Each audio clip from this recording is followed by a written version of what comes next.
Cortland Sutton got paid enough and for a long time to the point where he could retire a Bronco and possibly be a top five Denver Bronco wide receiver in franchise history. The defense absolutely dominated yesterday, and that number one defense with Dre Greenlaw is starting to rear its head. And we've got another guy that we've been talking about the last couple of days and all week who was playing with the ones with Dre Greenlaw and the Val Bailey. And also, RJ Harvey impresses in training camp and has a breakout run that makes Sean Payton turn their head and the coaches look at each other. And that's impressive coming from the head coach. And we're also going to catch up on what we have today so far in training camp. I heard things have gotten chippy. So the intensity is starting to pick up. So we've got a lot to talk about. Welcome to another episode of Orange and Blue Blitz.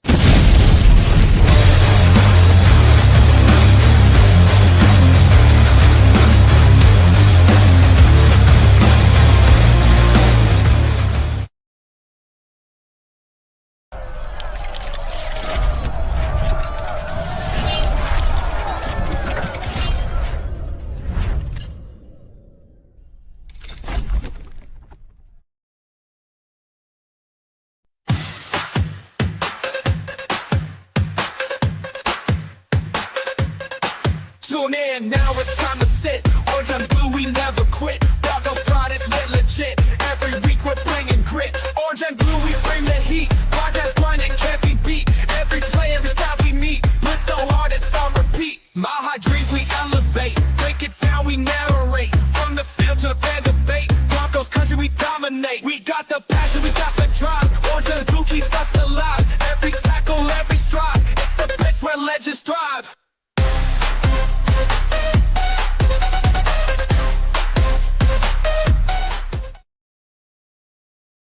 What is up, y'all? Good morning, good afternoon, good evening, wherever you are. Thank you for tuning in to another episode of Orange and Blue Blitz, brought to you by the Orange and Blue Network in partnership with MHRT, empowered by Broncos World Order. Thank you guys so much for being here. We are here to catch up on Cortland Sutton getting paid. And just a quick update with training camp because I'm super hyped. Troy Franklin is having a heck of a training camp.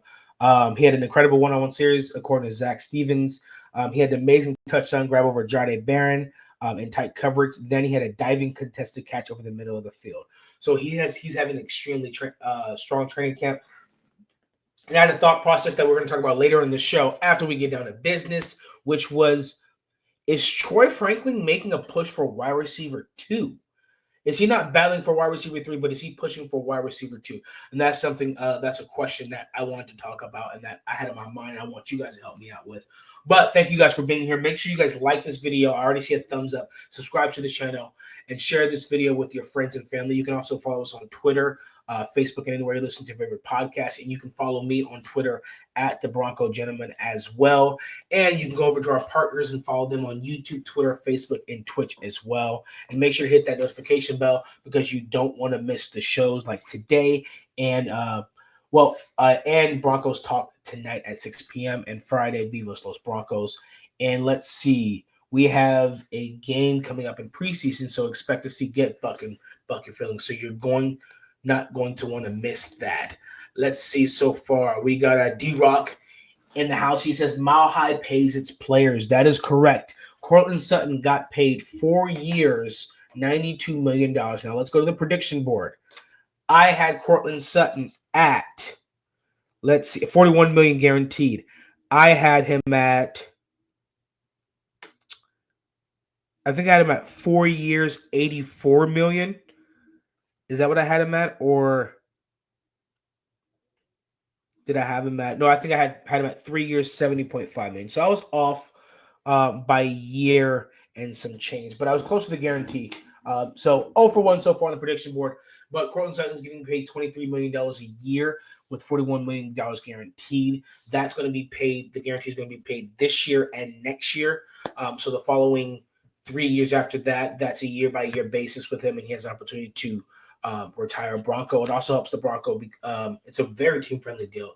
He's getting paid as the 18th best receiver in the NFL, same as Calvin Ridley, but he was graded as the 16th. And so that doesn't take away from the rest of the guys, the offensive line, the defensive line. It definitely frees up some money that you can use elsewhere. Bo Nix is still on his rookie contract and things like that. So Mile High does pay its players, which is a good reputation to have. And so when you get guys like Drake Greenlaw, Evan Ingram, Talanoa Hufanga, J.K. Dobbins, who I've heard J.K. Dobbins so far in training camp, the defense was getting chippy. D. White, the gamer, what's up, buddy? Mile High salutes. I heard things getting chippy in training camp today. Yeah, Malcolm Roach was the one talking. He was the one amping it up for defense. And remember, I said on Monday, I'm expecting someone to start talking and intensifying. I thought it was going to be one of the Greenlaw or Hufanga. It turned out to be Malcolm Roach. And I was wondering who was going to respond on the offensive side of the ball. Turns out J.K. Dobbins, so far as reporting, is the one that's getting it hot and ready. Little Caesars for the offense. So I love the fact that they're talking back. West Side, what's up? D-Rock, I see my high salute in the comment section. Let's see. Dak, he says, what's good, family? Dropping to show you love, my boy. You're out here taking names and numbers. Hey, Mile High salute. Hey, I'm supporting you. Love you guys' show. They're always great. The Broncos bros are always great, and I love Dak. Christian Peter in the comments. What's up? Mile High salute. Wide receiver 2 is Mims or big play Vele. I don't know. Vele's not at practice, and I think he's getting a vet day. And Troy Franklin seems to just be stacking days, and Pat Bryant's getting reps. I don't know. Hey, guys, thanks for the likes and the thumbs up. I don't know. Troy Franklin might actually be pushing for this wide receiver 2. With the time Vele is missing, the end of mandatory minicamp, and he's kind of been quiet since the beginning of pads, and Troy Franklin's name has come up continuously. I don't know. Mile High City says, finally catching you live. Hey, shout out to you. Appreciate that. That means so much to me. So live and pre-recorded is all dependent on my work schedule.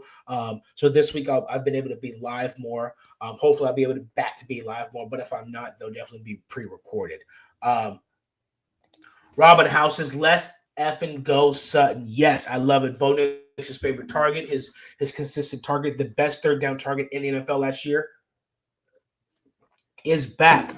But I think that job will go to Evan Ingram. I think Evan Ingram will lead the team in receptions this year. That connection seems to be real. But I think that's opening up Cortland Sutton to more things. Mile High City says half-price tickets go on sale tomorrow morning. Guys, did you hear that? Half-price tickets go on sale tomorrow morning. Ask a question, how about rookie Bryant? That is what we will talk about today, so hold that question. We're going to get back to that. Tiana Costa, Maha salute. Love the Broncos. Absolutely love the Broncos. And, guys, we have a new Broncos fan that's in the house. Thank you guys for the thumbs up. Thank you guys for the love, the heart button. My brother-in-law, Sean Donaldson, me and Johnny did serve with him. Johnny was a senior medic for a while at Fort Campbell. He's here with me. He was a Colts fan, but Peyton Manning left, and he said he needed a new team, and it was obvious, so now he's a Broncos fan. So he also loves the Broncos, and he understands we hate the Raiders. That's one of the first things I taught him as a Broncos fan is we hate the Raiders. Mile High City gives us an update, and it says 10 a.m. Mountain Time. 10 a.m. Mountain Time is when the half-price tickets go. Thank you guys for the thumbs up. Make sure you guys are subscribing because when we get right now, last I checked, we are at 359, 356 or 359. When we get to 539, which is Peyton Manning's record, we will be giving a free giveaway to a subscriber a Bo Nix jersey. So make sure you guys are subscribed and you guys share this video with your friends and family for a chance to win. Okay, training camp update. Yesterday, I heard the reports is that it was a rough day for the offense. Not rough as in turnovers. I haven't heard much of many turnovers at all, and I'm actually really, really glad to hear that. Remember, guys, what are we constantly talking about here? What is the metrics that we are looking for Bo Nix's improvement? Decrease in interceptions, increase in completion percentage. And with Evan Ingram there, that's the completion percentage increase. And I haven't heard much about a decrease. I haven't heard much about any interceptions and any turnovers. That doesn't bother me with this defense. That just gives me hope for Bo and the offense. But yesterday I heard the defense was all over the place.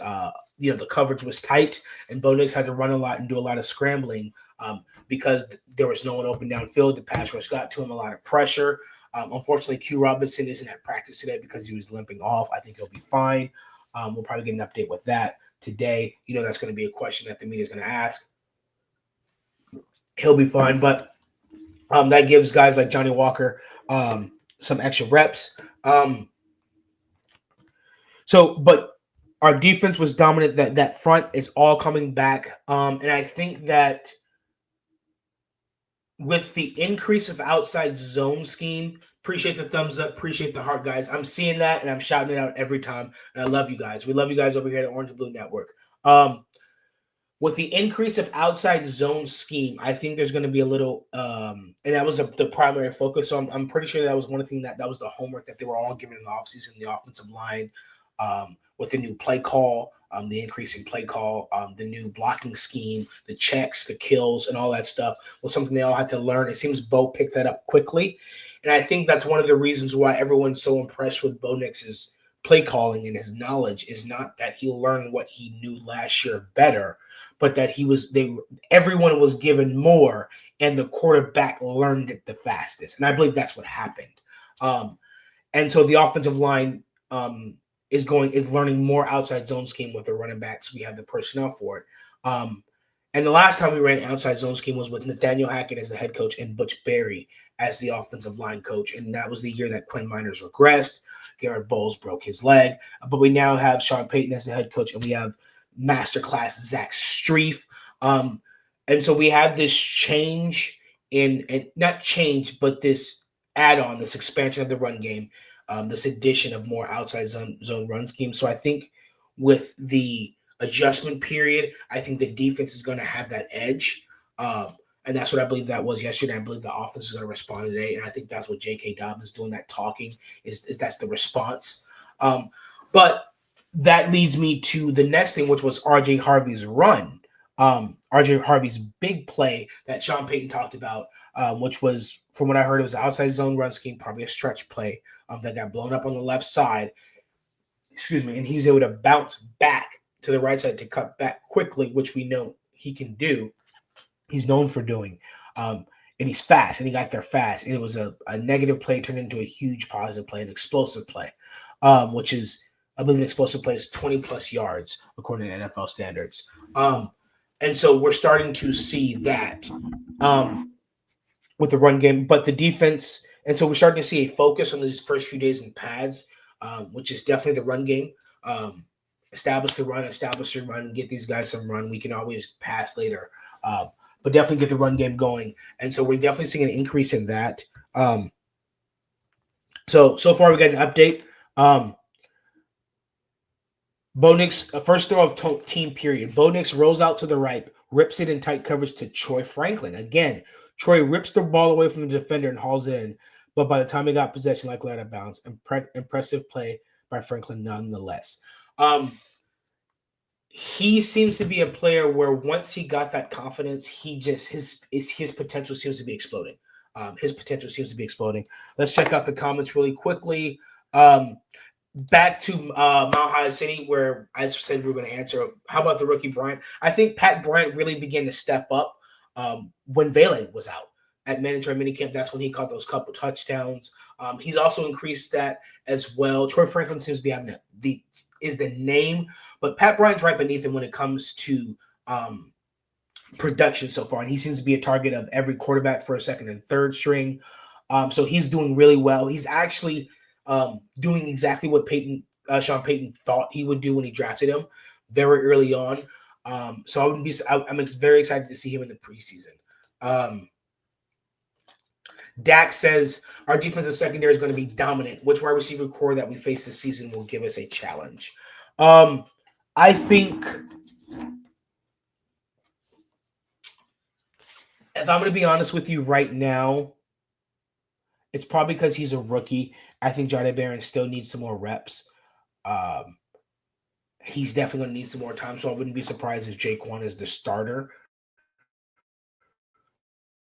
But throughout the season, maybe Jahdae made Pat Surtain was his rookie year, which was Pat Surtain started off in the slot. I'm not saying this is going to be his path. He's going to stay in the slot. I believe Jahdae is going to stay in the slot. What I mean is the path of progression and path of development, where Pat Surtain came his rookie year. He didn't start. He was immediately good, but he didn't start. But he didn't start in the boundary, but he did start in the slot. And then he moved to the boundary and became the permanent starter. I think Jahdae Barron is going to be in the sense of he's going to rotate in the slot, and then next year will become the permanent starter. which is I think can be similar said to Lavelle Bailey. But I think he needs some work. But I think the secondary with the pieces we have with Talanoa Hufanga, with Drake Greenlaw, I think our secondary, in addition with that second level, is going to be very, very elite. I think Talanoa Hufanga can make up where Jahdae Barron necessarily doesn't have, or where Jaquan McMillan doesn't have. I think Brandon Jones playing in his free safety spot and knowing both positions also can do that. And that's why he's able to teach Talanoa Hufanga so well, because he played that strong safety spot a lot last year. Which wide receiver core that we face this season will give us a challenge? There's a few. There's Cincinnati off the top of my head because we played them last year. Then there's the Cowboys with CeeDee Lamb and George Pickens. Possibly the Eagles with A.J. Brown and Devontae Smith. So there's a few just to name them. I think if the Chiefs can stay healthy, I think Rashee Rice and Xavier Worthy can be tough. Trey Harris is a rookie, so I'm not necessarily worried about the Chargers. But there's a few wide receiver cores. Mile High City with the updates. And another thing is the Broncos gang is having the Bronco gang with Johnny, the Mile High Vikings is a part of, is having their family cookout at Cherry Park in Thornton, Colorado on Saturday, August 9th at 3. And are welcome to stay and watch the game. Defense is definitely going to be better than last year. I agree. He says the Eagles. I said the Eagles. Definitely the Eagles. Good take on the Jahdae. Appreciate that. Yeah, I just thought it was just with the way it was progressing, which was, I think Pat Surtain could have started in the boundary. Appreciate the likes and thumbs up, guys. Love you guys. I think the Pat Surtain could have started at the boundary immediately from his rookie year, but I think with Fangio putting him in the slot and then starting him in the boundary, kind of getting him rotated and getting his feet wet first, was very smart and actually turned out to be very well for his career. He's Defensive Player of the Year. Same thing for Jahdae Barron, where he doesn't, maybe not necessarily throw him in the fire now, but he can definitely be on there some dime packages, some rotation in there, get some guys some rest, have some fresh legs, and some things like that. Maybe with some teams that don't have necessarily the best offenses, he gets some more snaps, and throughout the year, he'll, like RJ Harvey, he'll begin to take over. Which J.K. Dobbins is not here for a running back competition or committee. He wants to be the number one. So I appreciate that, Dak. Let's see, we got any more updates from training camp? Let's see what we got here. Blake Watson really popped on a couple cuts during 9-on-7 and 9-on-8 teamwork. Broncos backfield's very interesting. Ryan Edwards tweeted, great competition during one-on-ones with a nice pass breakup by Riley Moss covering Troy Franklin. And then Troy came back and won a rep versus Jahdae Barron for a 40-yard completion. Sutton won both matches versus PS2, and Pat Bryant, here's an update, had an impressive over-the-shoulder catch for a 45-yard touchdown. So Riley Moss has been having an excellent camp, and I think that's what solidified. If anybody had any questions about whether it was between Jahdae Barron and Riley Moss, I never thought it was that. I never thought the competition was between the boundary corner. I always thought it was on the nickel. That was because of Jahdae Barron's height and his length. Even though he's 5'10", 185, runs a 4.3, and he can play boundary, he just gives a little cushion. I believe that with Riley Moss, I think a little bit bigger, a little bit stronger, and definitely has the length. It's better for him to stay on the boundary. With guys like, T. Higgins or George Pickens, a little bit taller, lengthier receivers, putting Jahdae Barron on the boundary can be tough. So I never thought the competition was between them. But Riley Moss, he stayed healthy, and his second year starting, coming back, he seems to be more confident. A lot of pass breakups. He has had a lot of pass breakups, and he seems to be having a great bounce back training camp, a really good underrated training camp. For defense, I'd have to say it'd be between Lavelle Bailey and Riley Moss for having the best training camp so far. But Riley Moss, once again, deep touchdowns, consistent. Sutton doing well in one-on-ones. He knows PS2. He knows his weaknesses. But Pat Bryant had an impressive over-the-shoulder catch for a 45-yard touchdown. So there's that. KC doesn't protect Mahomes, he'll eventually get hurt. He's getting older now. KC's weakness on their offensive line is the same weakness as the Chargers, and that is the interior offensive line. KC's weakness will be their guard and possibly because they're saying the competition is now on the right side. So if you have someone who hasn't played right side or who is a swing, that's a weakness. One of their guard positions is a weakness, and a rookie tackle is still a rookie tackle. That's also a weakness, but they're getting it together. But you're absolutely correct. The Chargers' weakness is their center and their left guard. So there's that. D-Rock says cornerback 2 is number 21. I agree.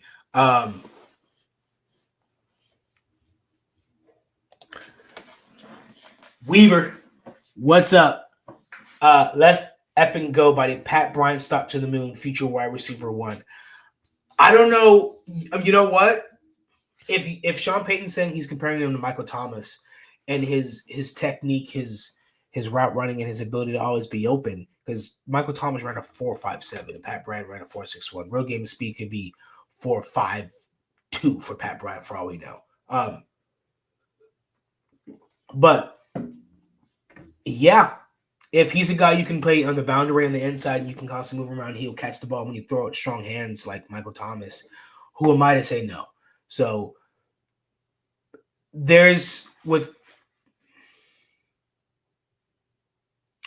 I can see it. Can Troy Franklin be wide receiver 1? I don't know, but I think he could be an outstanding wide receiver 2. I think Troy Franklin can be in the T. Higgins, Devontae Smith wide receiver 2 range. He's got that length like T. Higgins, but he's got the quickness and the speed like Devontae Smith. I think Troy Franklin can be an outstanding wide receiver 2. I don't see Devon Bailey being a wide receiver 1. I can see, appreciate the likes and thumbs up, guys. I can see Devon Bailey being a really good wide receiver 3. Maybe on the cusp of wide receiver 2. But if Troy Franklin is ascending the way he is, and with Pat Bryant already being a great target now, Devon Bailey is older. So I see the vision. I see the vision, Jay. Yeah, they lost their best lineman in free agency. They sure did. They lost Trey Smith to you can make the argument that Creed Humphrey is their best lineman.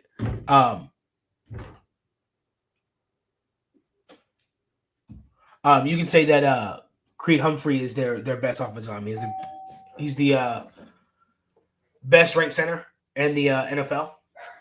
So him or Trey Smith could be considered the best lineman. But they did lose their guard.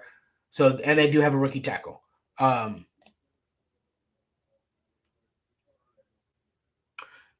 D-Rock says Moss doesn't get beat. It's just better throws. Big fan. Yeah, but going back and watching film, he really doesn't get beat bad. It is just better throws, and sometimes it's just better catches. I think that he definitely didn't maybe he didn't come back fully healthy, but I think this year he will be healthy. His second year coming back starting, I think he'll be much better. Dak, nope, sorry. Where was it? There you go. He says 1,000 yards rushing for Dobbins, incoming my bold prediction. I love it. Let J.K. Dobbins be the first one to break 1,000 yards, and let it be against the Chargers in the last game of the season.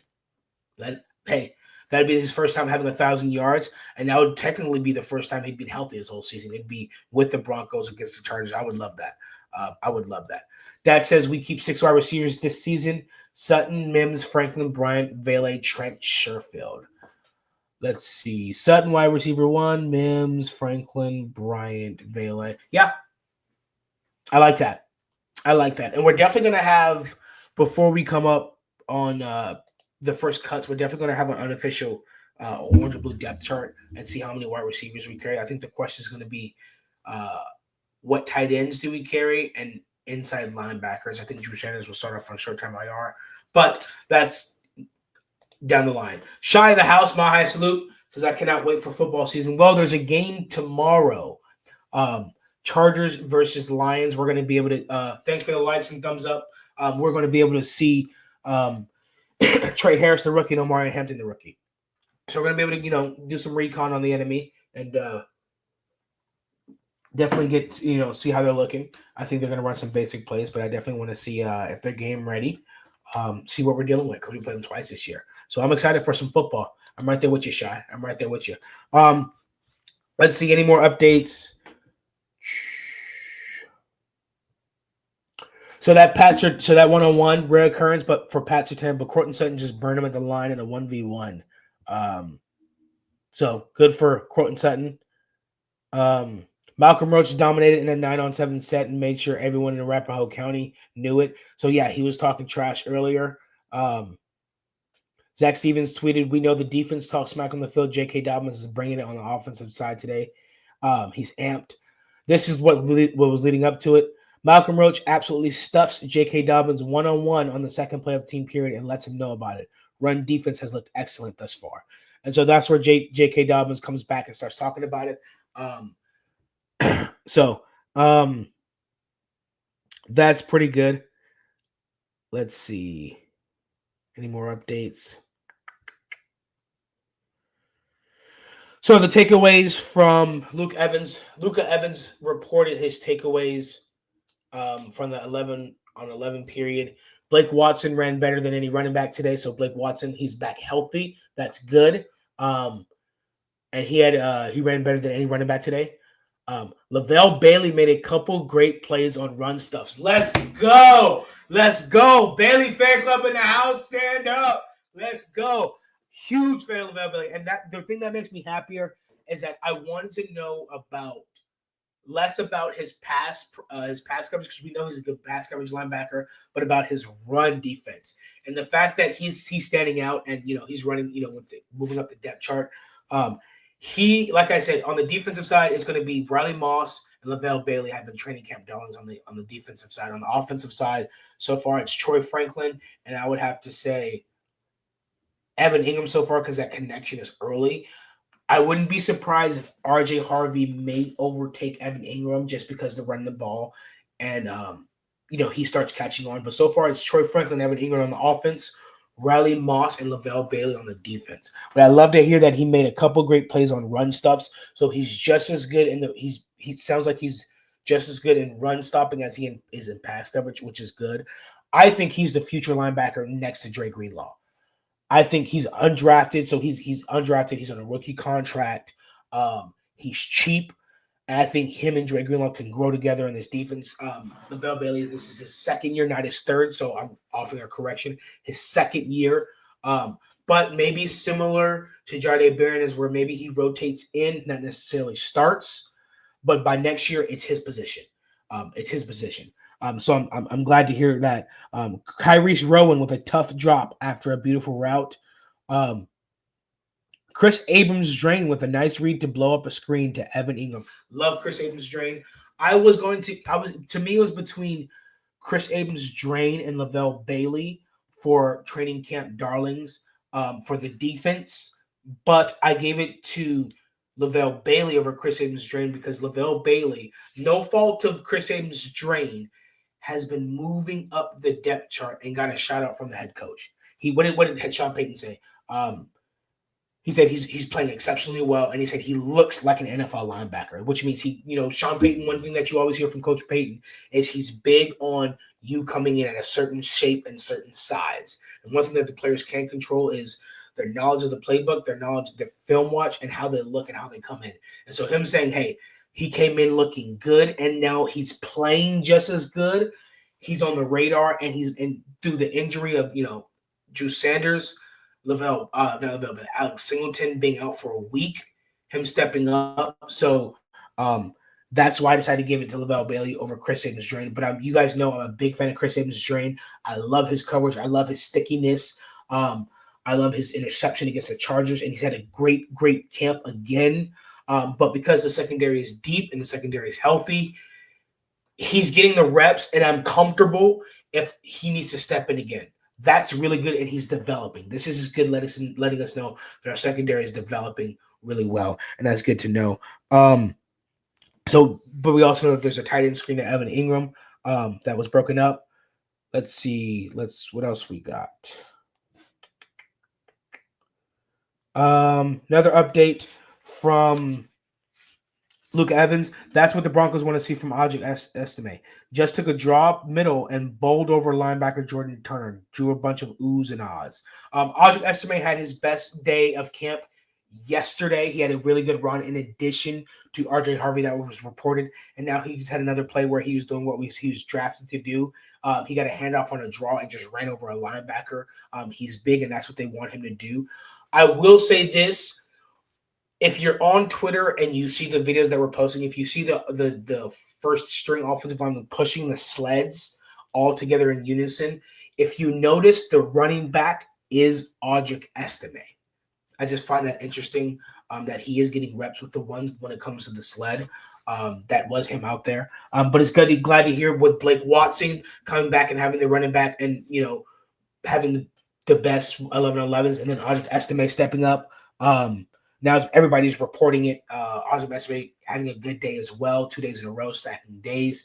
This running back room is really a strong competition. Do we keep all the running backs? Do we carry 3 and one's a healthy scratch and one's on the practice squad? So what is that? 5. So is that Dobbins, Harvey, Jaleel, and Baday's a healthy scratch? And then who's vying for the practice squad? Blake Watson, Ojik Estime? Or does Tyler Bidet go to the practice squad? Or does Tyler Bidet say, I performed well enough, I'm just going to go to another team? So we'll have to see. Luke Evans reported, besides Lavelle Bailey, though, Jordan Turner been biggest standout with increased inside linebacker reps with Sanders Singleton out. Made a couple really nice reads on run stuffs in team period. So Jordan Turner, in addition to, getting ran over by Ojik Estime, he's also been standing out. So a bunch of linebackers have been stepping up and standing out. Undrafted free agent guys, which seems to be the trend in the NFL, is undrafted free agent linebackers that end up playing special teams and turn out to be really good linebackers. Zach Bond is one that pops up. Lavelle Bailey, I'm hoping, is going to turn out to be that guy. Ryan Edwards reported beautiful fake pass from Bo Nix to Trent Sherfield for a 25-yard completion along the right sideline. Defense has been swarming again today, but that was smooth operation for the first team offense. So that was good to hear that the offense is responding as well. Trent Sherfield is going to be a receiver because he's been making plays. He seems to be like the little Jordan Humphrey guy. Zach Stevens reported Lavelle Bailey putting together another great practice. Had a few nice plays in team, including chasing down Jaleel McLaughlin down the line of scrimmage. I love the Lavelle Bailey propaganda here at Orange and Blue Blitz. Guys, go over and watch his film because this guy's good. And I think he's going to be – he could be – not saying he could be the Fred Warner to Drake Greenlaw. I think he could be the Drake Greenlaw to Drake Greenlaw. And that's not comparing him to Drake Greenlaw. That's just, for me, just because Drake Greenlaw is our linebacker. That's me being lazy and not thinking of a comp. But he's very athletic. He's very fast, very quick, very smart. His football instincts are very, very high. So I'm not surprised he ran down a guy at the line of scrimmage because he reads the defense very well. And guys, hey, I wouldn't be surprised if he ends up starting. I'm that serious. Cody Rourke tweeted himself, pretty standout day early for Bailey. He stuffed several runs, blew up Jaleel on one, stuffed Estime. So that's another report. Thanks for the like, guys. Thanks for the thumbs up. So that's another report of Lavelle Bailey stuffing multiple running backs. So I'm getting excited. If we can get a free agent Drake Greenlaw and him be healthy, and also a homegrown inside linebacker that's cheap and they can grow together and they're both all over the field, this roster, and I think there was a report that came out that the Broncos ranked 26 or something as in best players under 25. But we have guys like Troy Franklin, Lavelle Bailey stepping up that you don't even know. The guys like Lavelle Bailey that you're not even thinking about, and who can turn out to be easily. Maybe let me take the orange and blue glasses off. Let me put it back on. Forget that. Let me put it back on. Let's be optimistic. I think, look, he could end up being, if he starts beginning of the season, I think he could be second team All-Pro because he's that good and he clicks that well. But let me take the orange and blue glasses off. Let's go to the comments. Shai says, how many wide receivers do we keep on the 53-man roster? I'm going to refer you to Dak, who says we keep 6 wide receivers. D-Rock says, shout out to our scouting team. Yeah, Dondre Tillman from UFL, Jonah Ellis, Nick Benito, Troy Franklin, Riley Moss, RJ Harvey. Our scouting team is elite. Trent Sherfield, Lavelle Bailey. Our scouting team is excellent. Devon Bailey, just absolutely excellent. Let's see if we got any more updates before we close out here. And 56 is a good number for him too, I might admit. I think with the arm thing, but drinking, I think he should wear a neck collar. Look. Stay with me, okay? Orange and blue throwbacks, 57, arm brace, neck collar. Just hear me out. Dre Greenlaw, hey, you don't have to wear it every week. I think maybe you should smash the like button if you think Dre Greenlaw should wear the neck collar with the throwbacks. Only with the throwbacks. Or let me know in the comment section or smash the like button if you think Dre Greenlaw should wear the neck collar with the throwbacks. All I'm saying is go look at him with the armband and him running and him going through the drills on Twitter, and then just imagine the neck collar and tell me I'm wrong. Come back and tag me on Twitter and tell me I'm wrong, please. Because, sorry for the tangent. I'm just saying I think he should wear the neck collar. Let's see. What do we got here? Mike Kliss reported running back Blake Watson got caught in the air on a run left. Rookie inside linebacker Jordan Turner made him pay. So he's out there making tackles and doing what he needs to do. D-Rock says yes. Okay, so you guys are agreeing with me. The Romo look 53. You guys get it. You guys see the vision. Y'all see the vision. Just only with the throwbacks, just throw on that neck collar. And I think we're running against the Raiders too this year. Come on, dog. Hey, this is why you guys are part of the orange and blue crew. Shout out to Dirty Romanowski. Mean Greenlaw. No, that's not going to work. We'll come up with something else. But let's see what else we got. Andrew Mason reported Lavelle Bailey had a monster. I'm just repeating the same thing that we already said, but it's Lavelle Bailey propaganda here. So if you don't like the propaganda, then you can go ahead and tune out. But I'm just going to overflow water hose Lavelle Bailey propaganda. Lavelle Bailey had a monster team period against the run just now. That could be the end of the tweet, but it's not. Follow Andrew Mason. Great follow. I love their show, Orange and Blue Today. Filled the hole and stopped Esteban one run, then shot over to the outside and brought down McLaughlin 2 plays later, making the most of his chance. I'm telling you, I'm telling you.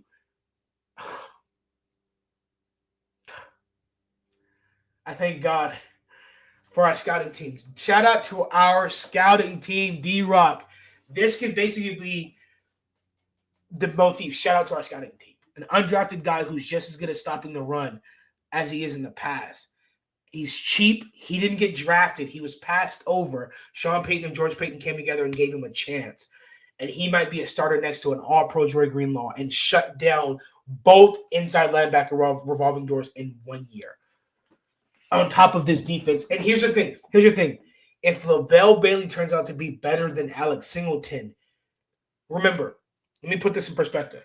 The Broncos defense is predicted to be the number 1 defense in the NFL with Alex Singleton next to Dre Greenlaw. If Lavelle Bailey is better than Alex Singleton, and we're already predicted to be the number 1 defense, you get the picture? Lavelle Bailey propaganda. I love it. I'm going to go ahead and retweet that one. Let's see what we got. Everybody's on the Lavelle Belly agenda.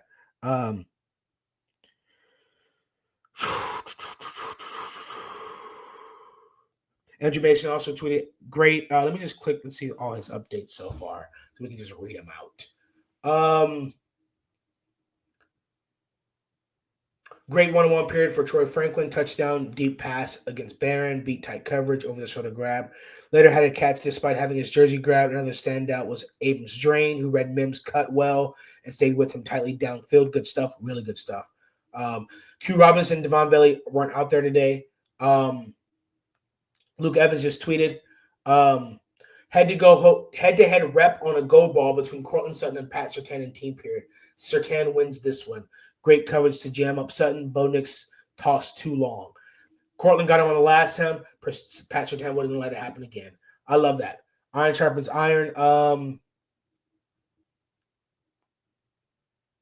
So the entire NFL ran to different training camps. So expect a lot of reports coming out from NFL Network about the Broncos because everybody's been heading there the last couple of days. Let's see so far. What else we got? Emmanuel Sanders was out there. Love Emmanuel Sanders. I think Sean Payton sees Troy Franklin kind of like Emmanuel Sanders. Great route runner, quick, fast, can go deep, catch deep, and intermediate.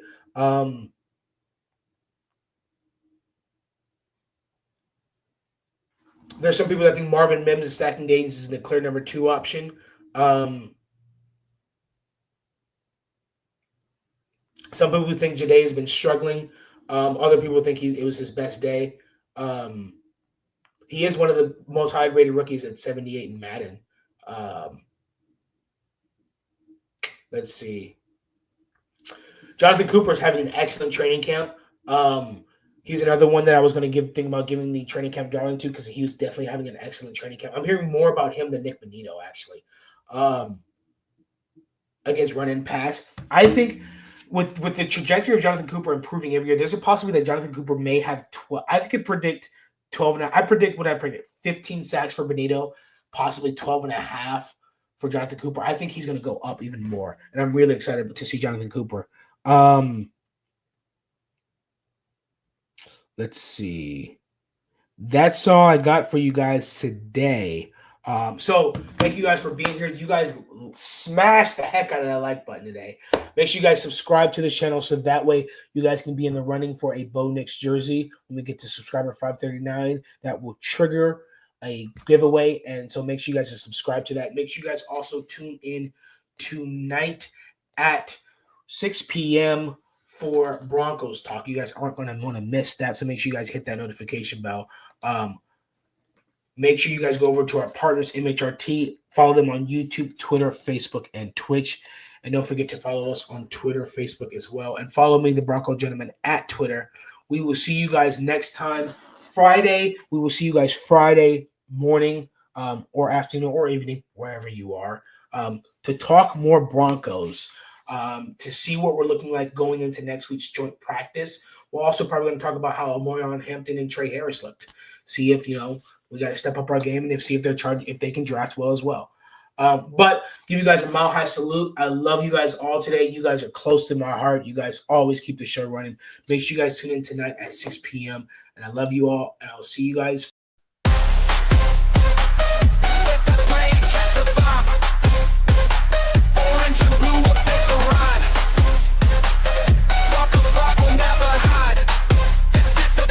We confide.